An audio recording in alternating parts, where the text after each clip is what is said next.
Welcome everybody to the Album Spotlight Show, episode number 3. It's a new year, and I decided to be the most unoriginal person on the planet and look back at all the things that happened in the previous year. American.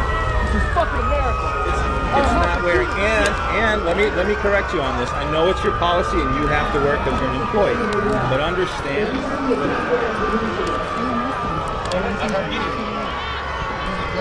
You got video? Then they want me to put a mask like this. I'm healthy. I want the manager. I want the store manager. So a lot of new music came out this past year. It's weird that it seems like a lot of people had more time to make music. I have no idea why though.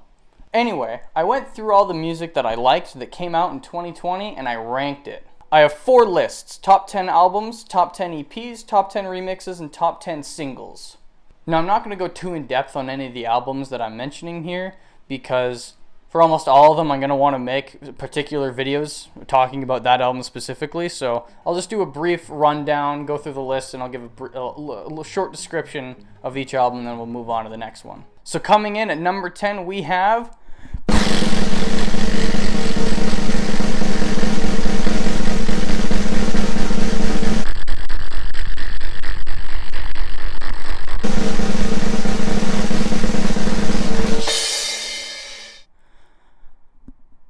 Plus by Autechre. This was the second album they released in 2020, and it was a complete surprise drop 2 weeks after their first album called Sign, and it's meant to be the sequel or like the companion to Sign. It stays in the same style as Sign, but it leans more towards percussion and drums over melody like Sign does, so it's kind of like they obviously complement each other, and it's like two sides of the same coin kind of. Most of the tracks on this album took me a while to get into because it was because of the release of Sign that I kind of heard about Autechre, and leading up to the release of this I was like, oh, I have no idea what to expect. And then like I as a new listener to Autechre, their current stuff is very hard to listen to. You have to If you want to start listening to Autechre, you can't start with what they make now. You have to do what I did and go back to the very beginning and listen in chronological order. Otherwise, what you listen to now will not make sense. It's kind of like their entire musical discography is like prepping you. It's teaching you how to listen to their current stuff because it's just so much more minimal and like complicated to listen to. Like you need to have an ear for it, and listening to everything else they've made like trains your ear to be able to say, okay, I see what they're doing now. I hear the melody in here. Sometimes you just kind of can't, and it just sounds like noise. And you go back and then you listen to it again, you're like, oh, now it makes sense. So then at number 9 we have Four Tenth's album Parallel, which came out on Christmas Day, so you know, cutting it kind of late to the last Friday of the year to call it a 2020 album. This album opens with a 26-minute song, which is my favorite, and all the tracks are just called Parallel 1 to 10. So it's like Parallel 1, Parallel 2, Parallel 3, Parallel blah blah blah. But the first one is my favorite, and the second one is my second favorite. And all the other tracks beyond that, they're not bad, but it's just like they don't, like, it's the strongest start to an album I've heard in a long time. And everything after that, it's not samey, but it just doesn't get to the level of the first 2 tracks. It's like, I can't believe this album's so good. And then after that, it kind of very slightly veers off into like less quality. It's like, yeah, they're a little bit more forgettable, but the first tracks are like, wow, this is like really good. The 8th best album is Song Machine Season 1, Strange Times by Gorillaz. This album is basically a compilation of all the episodes, which are just like one song that they put out throughout 2020. They started in March, I believe. No, January 31st. I remember that. It was January 31st, the first episode came out. And every 3 or 4 weeks, they put out another episode, which is just a new song, and then a couple like little extra songs that, they're not songs, it's just like little sound bites of the band members talking about stuff. But they put out these episodes every couple weeks, and then leading up to October, where they released the full album, which had even more songs than it had previously released. Number 7 is Fernweh, which I think is how it's pronounced. I think it's German. Fernweh by Cinema. This is a very unknown album and a very not known artist at all. I found them this year because they posted their album to Reddit, and that's how I found it. They posted it to the Boards of Canada subreddit, and it's very comparable to Boards of Canada. It's an excellent replacement while we're waiting for anything new from Boards of Canada. But even if Boards of Canada do put out a new album, I'm still gonna return to this one because it's like really good. The album sounds like if Boards of Canada started making music like now instead of, you know, in the 80s or whatever. Every track on the album, especially Disconnected, that's my favorite, is like a god tier track. It's like so good. There's not a single track that I even remotely dislike. But all of them are so good, and I really cannot wait to see what else they put out later on. The 6th best album is Squarepusher's Be Up a Hello. What even is grammar anyway? This album came out on January 31st, and I heard it was coming out, and then I tried listening to it, and I was like, this is garbage. I can't listen. This isn't even music. It came out before I got really into Aphex Twin and Autechre this year, but then after like going through all of their discographies and being like, I understand this music now, I was reminded of the album, and then I went back to it. I actually went back to it in January of 2021. I never actually listened to it in 2020, but it came out in 2020. But I listened, I was reminded of it, and I went back to it, and I listened to it. I was like, this is fucking awesome. What was I thinking before? Next up is Tame Impala's The Slow Rush. This was the album that made me finally like Tame Impala. When Currents came out, that was like such a huge deal. Everyone was like, oh my god, this album's so good. Tried listening to it, and I just couldn't listen to it. I didn't like it. I was like, the first song, what's the first one called? The one about the fucking whirlwind or whatever the fuck. Let It Happen's fine, but like, I just didn't like the album, and I didn't like it. But when The Slow Rush came out, it changed me. No, I don't know, like, it clicked for me, like I get his music now. But yeah, I loved this album instantaneously, and I ended up buying the vinyl, so I like it a lot. Despite me loving this album, I have beef with you, Kevin Parker. Trouble Alert Nation, I'm your host, Keller Keys. Why the fuck did you not put Patience on the album? God damn it, it's literally the best song you've ever made, and you just left it out. You just cast it aside like a forgotten child, you Aussie fuck. By the way, did you guys know that Tame Impala is one guy? Coming in at number 10, number 4, number 10, I don't know why I said 10. Coming in at number 4, we have Soulwax's, why did I look at the script? Coming in at number 4, we have Soulwax's Dewey Sessions Volume 1. This is a huge change of pace from the last album. In fact, it only features one instrument.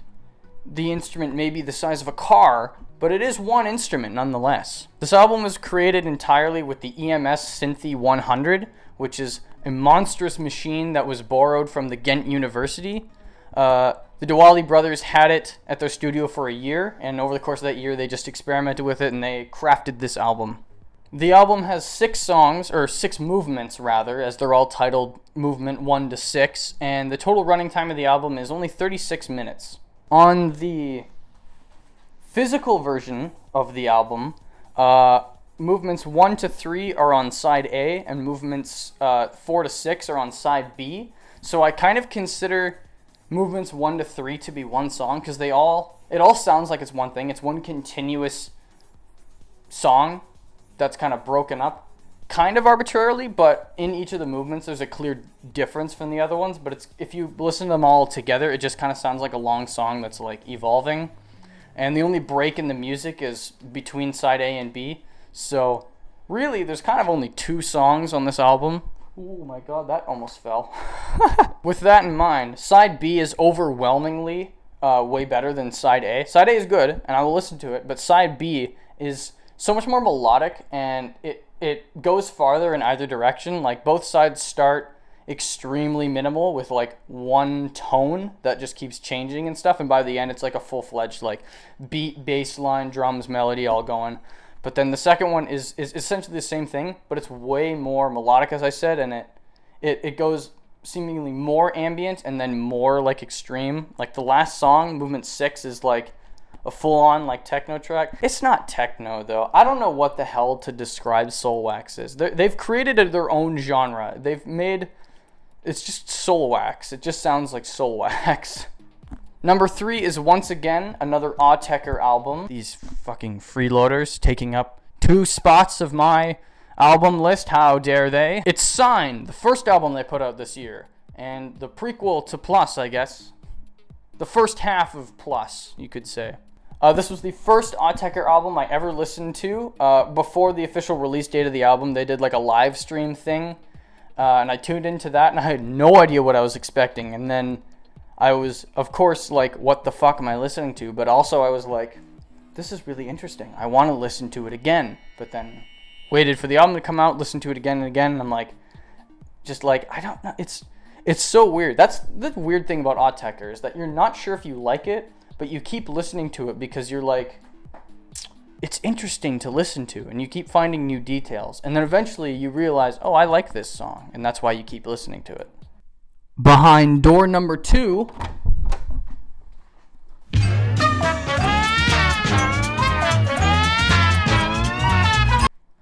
is Daniel Avery's surprise album, Love Plus Light. Oh, baby, this is a good album. That's why it's at my number 2 spot. It was released on June 26th, and according to Daniel Avery, the last note of the album was put down just like 2 weeks before it released. So this thing was like extremely last minute and just like, fuck it, put it out. With absolutely no advertising either, I should say. It was just like, just a single Twitter post like, hey guys, I have a new album out. And I was like, what? And then I go check Spotify. Oh my god, there's a fucking whole new album out. The album was cut into 2 different pieces. And so was the vinyl release, with both sides being the different sides of his production style. The first disc, which I can only assume is to be called Love, features more rave-esque, like ambient techno tracks, whereas side 2, or Light, is much more airy and ambient tracks, which most of the time don't even have percussion in them at all. I'd lean towards Love being my favorite side, but it really depends on the day. If it weren't for the next album, this one would hands down be my favorite album of the year. What, you didn't get the memo? What memo? You're out, I'm in. The people want more Vin. So here we are at number 1, and number 1 album is Red Vox's Realign. Boom. This album takes my number 1 spot for more reasons than just the music being good. This album is really clearly a labor of love from Vinny and the rest of the guys in the band, Mike, Bill, and Joe. We got the first single of the album, Why Can't This Be Easy, in November of 2019. And then in February of 2020, we got the second single, Ozymandias. And then finally, in July of 2020, we got the full album. Unfortunately, due to the plague that's currently sweeping the globe, they couldn't get the vinyl release ready in time for the album release date. And we didn't get the vinyl until October, so it was a bit of a wait. As a fan of Vinny's streaming and of his music, we got pretty frequent updates on the album, and from how much he talked about it and how he talked about it, I can really tell that like so much work and energy and love was put into this album to make it finally finished. Like, you can really tell from the way he described this music how much it means to him. And me, frankly. I think it'll be really hard for them to top this album, but I mean, we'll see. I mean, I hope they do, but it won't be easy. The album has so many top quality songs. Like, it's hard for me to even pick a least favorite because there's no songs that I want to put below another song. So that's it. That's my top albums of 2020. And with that, let's move right along on to the top EPs of 2020. Be honest, I had a bit of trouble making this list because not too many EPs came out, but also there weren't a lot that I thought were super duper good. So a couple of them on this list are kind of there to fill space, I'm not gonna lie. I still like them, but they're not my favorite. So number 10 is Digitalism's Reality 2. Where's Reality 1? That doesn't even exist. This whole EP kind of feels off to me. Like, they're fine tracks, but they feel wrong in this context. I feel like if all of these tracks were like in a full album with other tracks that have lyrics on them, they would sound a lot better. Not that a Digitalism track needs lyrics to be good, but the whole EP just sounds like empty without any vocals on it. But anyway, number 9 is Check Check Check's Certified Heavy Cats. This EP is pretty good, but it doesn't have like a standout track to me. It's like the whole thing's just kind of like fine. in my opinion. I can't really say anything more than that, sadly. Like, it's just okay, and it came out and I was like, oh, this is good, and then I just kind of moved on. I listened to it again in preparation for this video, but my opinion hadn't changed at all. I was just like, it's fine, and then I moved on. Number 8 is Loz's track Night Tapes. This is a good EP. It's a nice short blend of his previous 2 albums, Raw and Summer of Dreams, where Raw is quite raw, unfiltered, very loud techno, and then Summer of Dreams is very laid back and more calming. It's not really techno, it's more of just electronic with some singing on it, and these are kind of this is kind of a mix of both of those. Like the opening track, The Ghost, sounds like it could have been a track from Raw that was kind of softened a bit, and then he added vocals on it to kind of round it out. Number 7 is Red Vox's Lost for a While. This is the follow-up and the companion to Realign, which features the bonus tracks and all the songs cut from the main album. Rather Be Lonely and Stay in Bed were actually on the vinyl release of the album. Hold on, let me grab it real quick. They were actually on the vinyl release of the album on side D as bonus tracks, and that was like I was gonna get this either way, but it was kind of a selling point. Like, ooh, it's got 2 bonus tracks, because as soon as the vinyl was announced, it was like, yeah, there's gonna be bonus tracks. When the EP came out, I was kind of like, oh, those tracks are there. They're not exclusive to vinyl anymore. I'm glad that they're available on streaming, but it's like, they're not exclusive to vinyl anymore. A little bit of a shame, but it's fine. Rather Be Lonely was actually like about to be on the album, but they cut it because of time. And I'm kind of glad they cut it, because I don't really like it, honestly, and it would have dragged down the album, I think. Maybe if it was released on the album, I would have a different opinion of it, but having it come out after the album did, and then thinking about it being somewhere in the album, it's like, I couldn't imagine it being in there. It's one of the only Red Vox tracks I can say that I'm like not a fan of, especially the part where it's just like a synth bass, which gets more intense. It's very different from everything else that they've done, and it's very out of place. It's an odd track. I'm not against them doing anything different. All of Realign was a lot different than their previous album, but like, it's just a bit too different for me. Number 6 is James Welch's Pan/Sync. This is arguably a single rather than an EP, because it's only 2 songs, Pan and Sync. But I don't know, it's an EP, fuck you. I discovered James Welch earlier in 2020, and I was very delighted to find out that not only does he still make music, he's got something coming out soon, great. I wouldn't say this is his best work, but it's up there for sure. Number 5 is Otik Zero Sum Game. This is an EP that I discovered very recently, like a week ago in 2021, and I looked it up. I was like, ooh, it came out in 2020.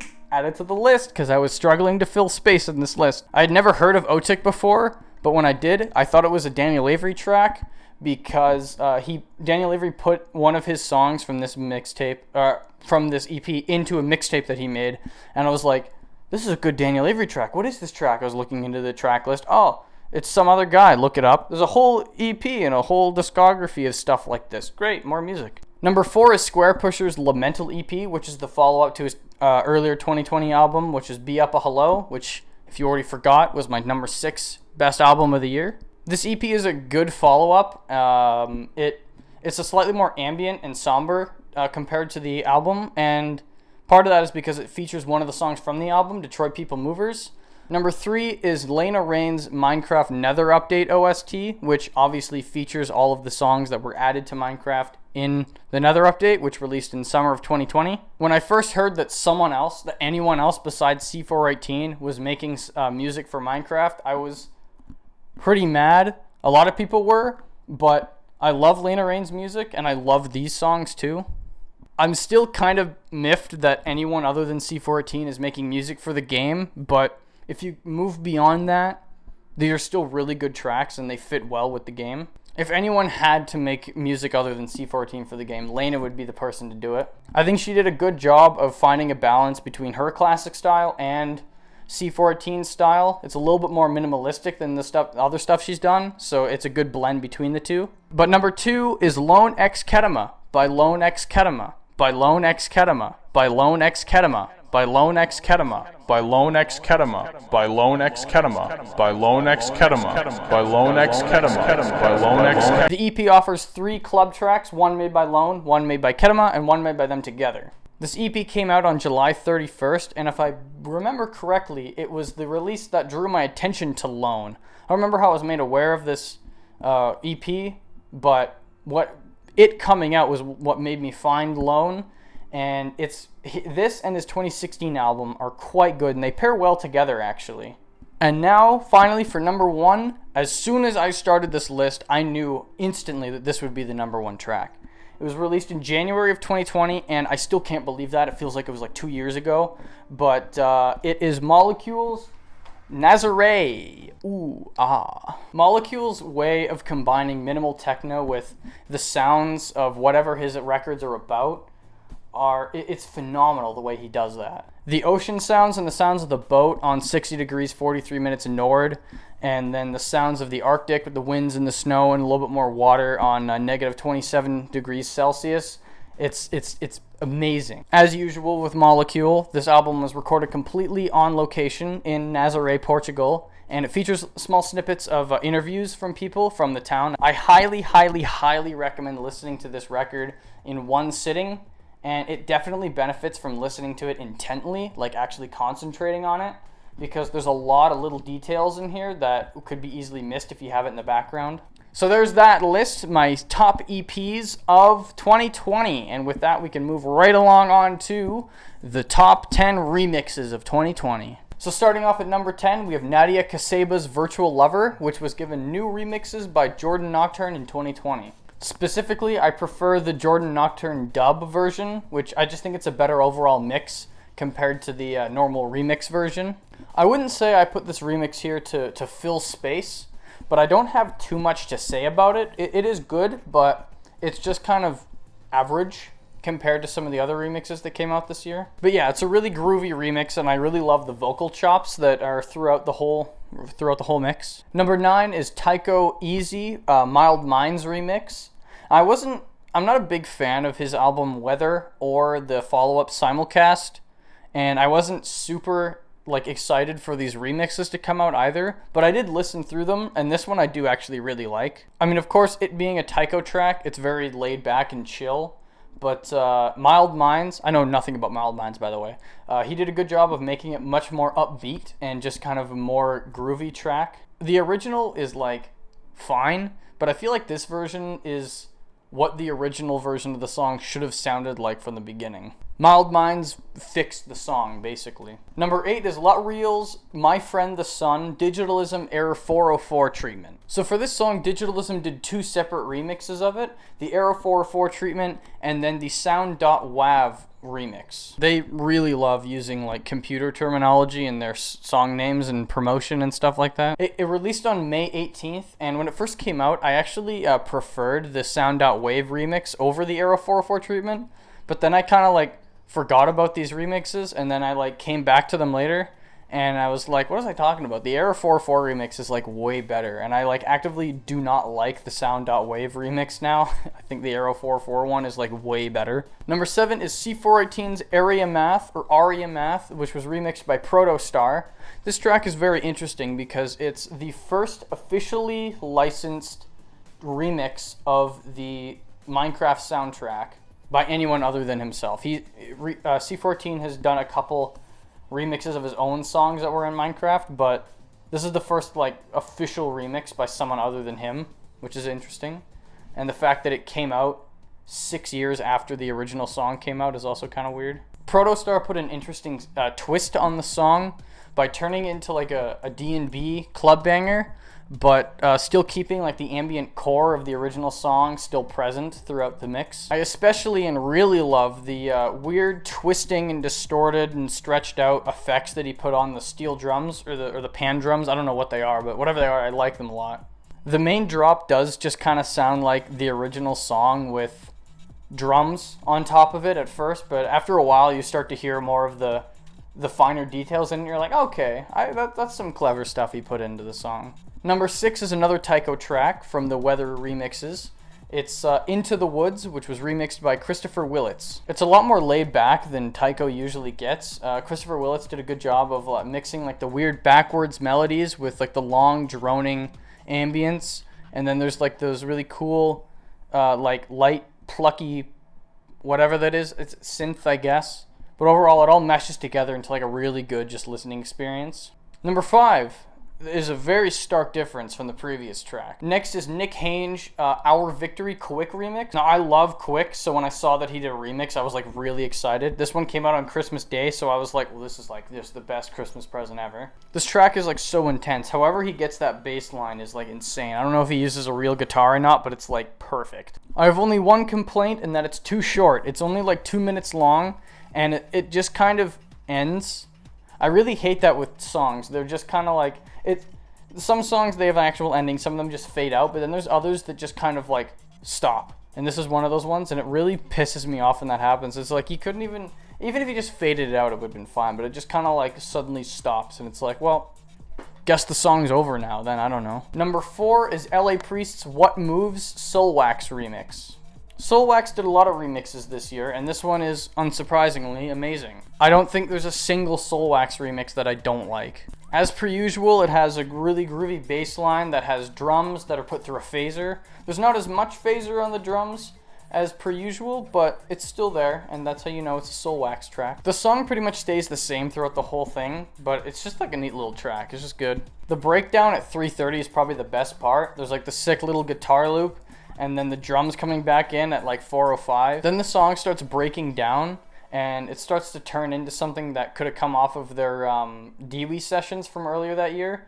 Like everything starts turning into these like high-pitched bleeps and bloops as the whole song like swells and starts fading out. It's a really good way to end a track. Number 3 is Mid. He says it's mid, but I will call him Mide because I think mid sounds kind of weird. But it's Mide's track Together We Stand, and it's the Boolean remix. Together We Stand is one of my favorite tracks of the year, and this remix coming out was like a complete surprise to me. It was the first one to come out of a short series of remixes for the song.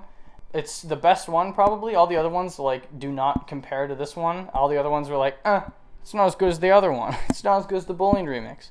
So all the other ones seem kind of disappointing to me because this one like set the bar too high right off the bat. It kind of doesn't sound like something that Mide would put out, which I mean is kind of the point of remixes. It's different people putting a different spin on the same song. But there's usually like a little piece of the original artist still in someone else's remix. But like this one like completely transforms it. It almost turns into like ambient a little bit. Not quite, but it's like very laid back and relaxed compared to the original, which is very upbeat and like groovy. And the song uses like barely any of the vocals of the original track, which I think is interesting. I do really like the vocals on the original track, but I appreciate the minimal approach to this remix. And for number 2, we're going right back to Soulwax for their best remix of the year. It's Warm Doucher's Midnight Dipper Soulwax remix.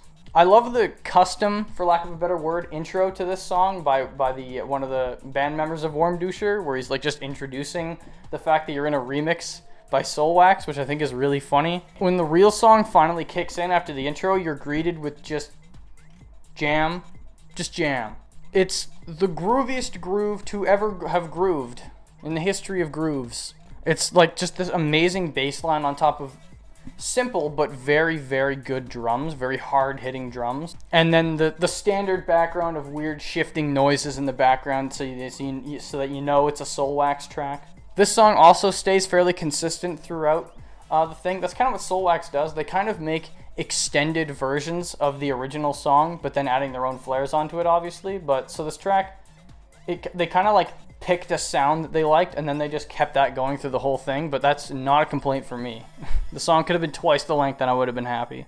And finally, we arrive at the number 1 remix of the year, and hands down, it has to be Justice's remix of Frank Ocean's Dear April. It's not on streaming services, unfortunately, but if you can find a way to listen to it, please do. The track starts out very simplistic with just like a single tone underneath of Frank's vocals, and it stays that way up until around a minute, where you finally start getting more layers, and it starts building up to about 140, where you finally get a drum loop in there. They're very distant in the background, but with Frank's like looping vocals now, it starts to swell and build up to around 217, and the drums get more clear and stuff, and then the song just explodes into this huge drop with this burst of synth. And then at 325, the track starts slowly breaking down and parts are removed and everything is like swirling around Frank's vocals and everything's just slowly fading out and removing more and more of it until the ending at about 4 minutes in, where it just starts, where everything just like fades away into a beautifully nice soft ending. It's a beautiful track and it was definitely worth the wait for it. But I just hope that we get like an official digital release of it. But for now, boy! So there's that. My top 10 remixes of 2020, which leaves us with one category left. It's the big one. It's the top 10 singles of the year. Coming in at number 10, we have Myde's Together We Stand. After his first 2 EPs released on Ed Banger Records, all inclusive and super discoteca, I was instantly hooked on his music. And I was constantly excited for what he had to come out next. But again, I had to have the vinyl of it. It's just one song and the remixes, but it's so good I had to have it. Which means I have every Myde Ed Banger release now on vinyl, which makes me very happy.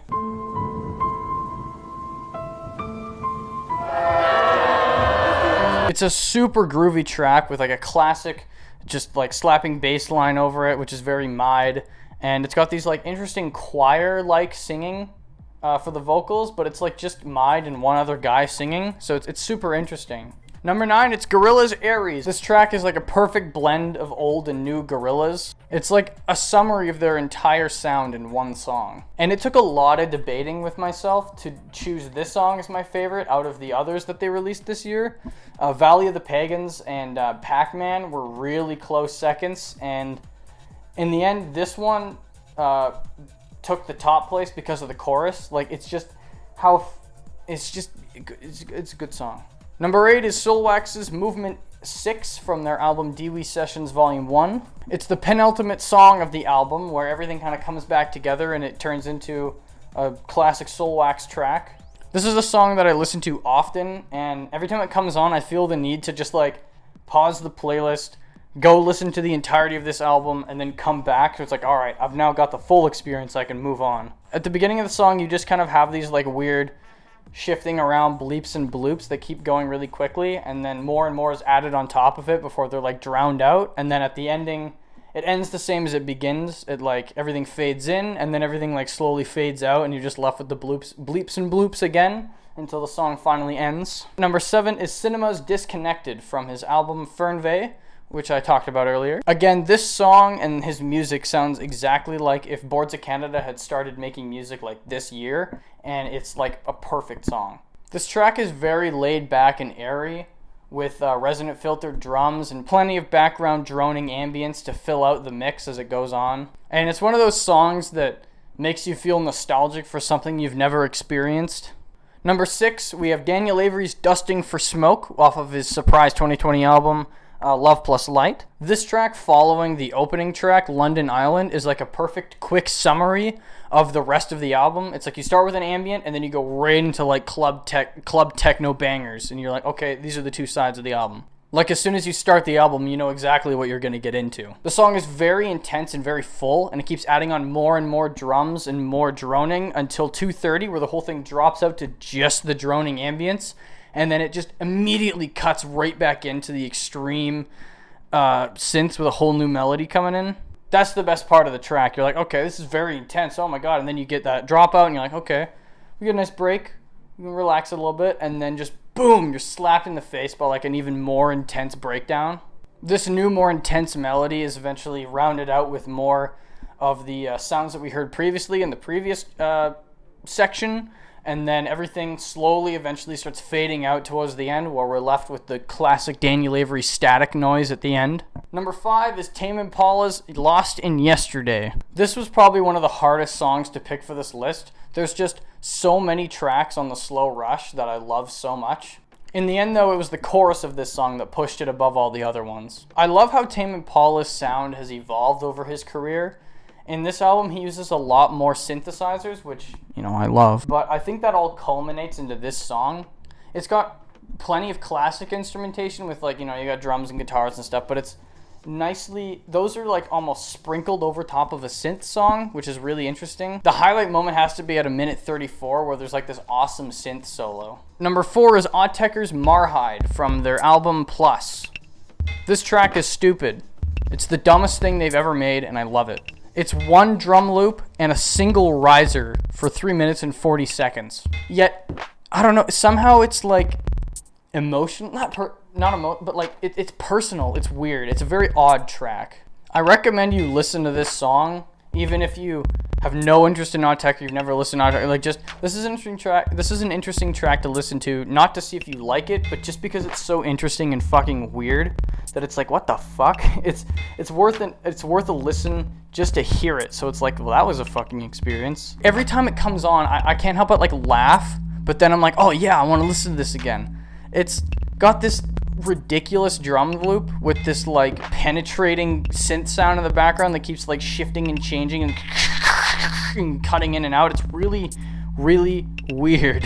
Number 3 is another Daniel Avery track. It's Darlin'.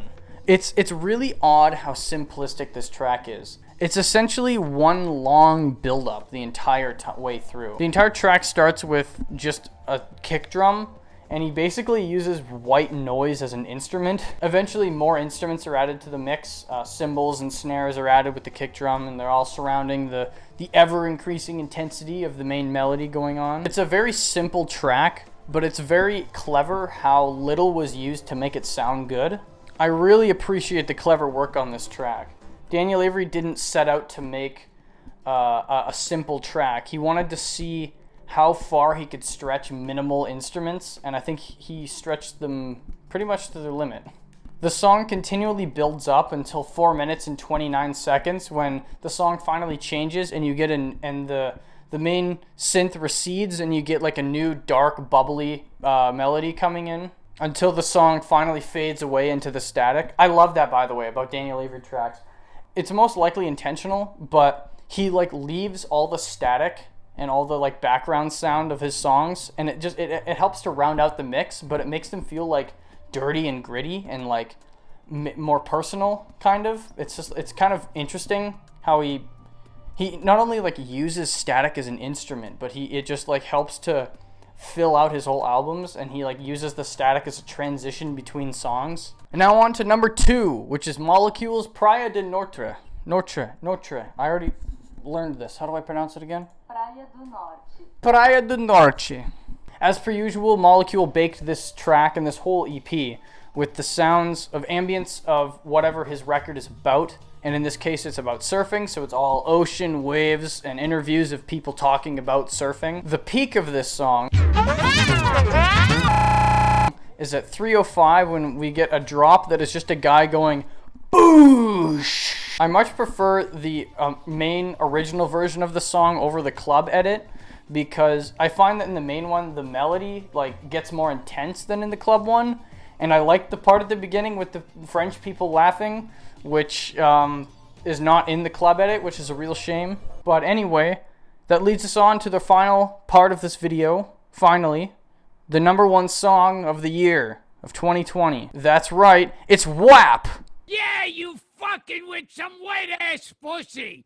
Bring a bucket and a mop for this wet-ass pussy. It's The Reason This Is Happening by Red Vox off their album Realign. My choice would have actually been Why Can't This Be Easy by Red Vox, but that track actually came out in 2019, while this one came out in 2020 with the album, so I wouldn't count Why Can't This Be Easy because it's technically a 2019 track, unfortunately, but whatever, it's fine. This track is very, very good. The only bad thing about this song is its ending. It's another one of those tracks that just kind of ends and you're like, oh, that was kind of underwhelming. But other than that, there's like, it's a flawless song besides the bad things. It's good if you ignore the bad. I do like near the end of the track, there's this part, it almost sounds like a quiet like screaming. I'm sure it's like a synth, but it sounds like someone going like, ah! But it like really helps to like amp up everything else in the mix. The drums are also quite interesting in this track. They're mixed quite loudly, and they're obviously done with the drum machine, not an actual drummer. It's half and half on this album, which is partly why the album leans more into the electronic, more synthy type stuff, which is what they initially said they were going to do with it.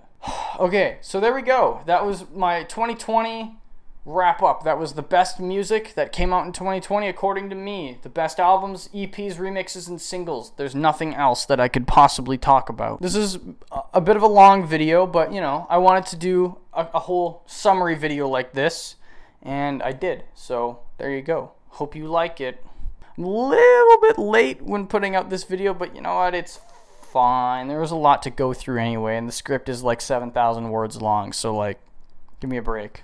Anywho, I hope you enjoyed the video, and I'll see you again in the next one where we go back to talking about regular, just one old album. Slight hint, the artist featured in the next video is one that I talked about in this episode. Can you guess which one?